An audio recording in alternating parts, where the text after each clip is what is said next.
السلام عليكم أعزائي التلاميذ. فيديو اليوم سوف نتطرق إلى آثار زلزال، وسوف نتكلم خاصة عن أو نصف آثار زلزال في منطقة محلية وهي منطقة زموري، وهي عبارة عن منطقة عمرانية.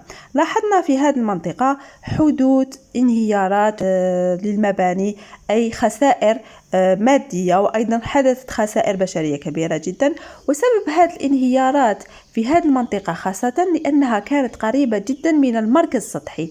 المركز السطحي اللي هو المكان، يعني النقطة في سطح الأرض التي تقع مباشرة فوق البؤرة. البؤرة هي مكان بداية الزلزال، لهذا في هذه المنطقة القريبة جدا إلى المركز السطحي سوف تكون انهيارات وخسائر مادية، وأكيد راح تكون معها خسائر بشرية بشكل كبير جدا. لكن كلما ابتعدنا عن المنطقة هذه راح تنقص الخسائر، وتنقص الخسائر المادية والبشرية. هذا يعني أن شدة الزلزال هذه سوف تتناقص. الشدة نعني بها الخسائر المادية والبشرية التي تحدث في منطقة معينة عند حدوث الزلزال.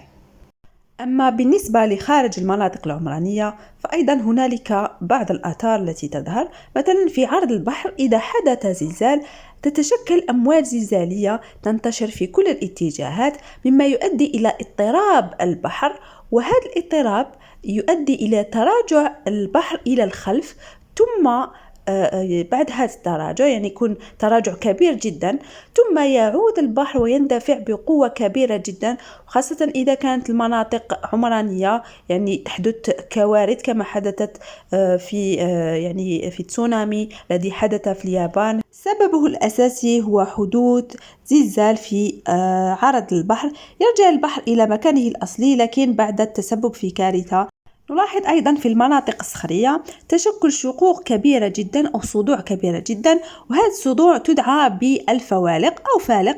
كيف يتشكل الفالق؟ هو عبارة عن بداية لانشقاق في الأرض، أو هذا الانشقاق يدعى بالبؤرة. هذا الانشقاق سوف يمتد عبر طبقات الصخور، بما أن الأمواج الزلزالية تستمر في الانتشار يؤدي إلى حركة قوية جدا في طبقات الأرض، وتشكل هذا الصدع الكبير أو الفالق يؤدي ذلك إلى انهيار في الطرقات، تشقق في الطرقات.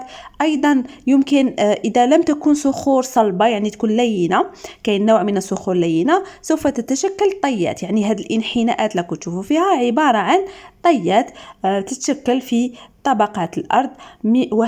كل هذه الآثار التي تظهر على سطح الأرض هي عبارة عن نواتج لحدوث الزلزال. في بعض الأحيان تكون خسائر الزلازل عبارة عن خسائر بشرية فقط، وذلك راجع لانعدام الثقافة الزلزالية. عند حدوث زلزال يحدث هلع عند الأشخاص، ولانعدام هذه الثقافة أو الثقافة الزلزالية يقوم الأشخاص بالتدافع، وهذا التدافع أحيانا إذا كان يعني عدد كبير من الأشخاص يمكن أن يؤدي ذلك إلى إصابة الأشخاص وحتى موتهم، كما حدث يعني في زلزال العاصمة. لذا يجب التحلي بهذه الثقافة، وخاصة إذا كنا نعيش في منطقة زلزالية يعني معروفة بلي فيها زلازل، إذن الحذر واجب دائما. كان هذا فيديو اليوم. أي تساؤلات يمكنكم طرحها في التعليقات، سأحاول الإجابة. سلام.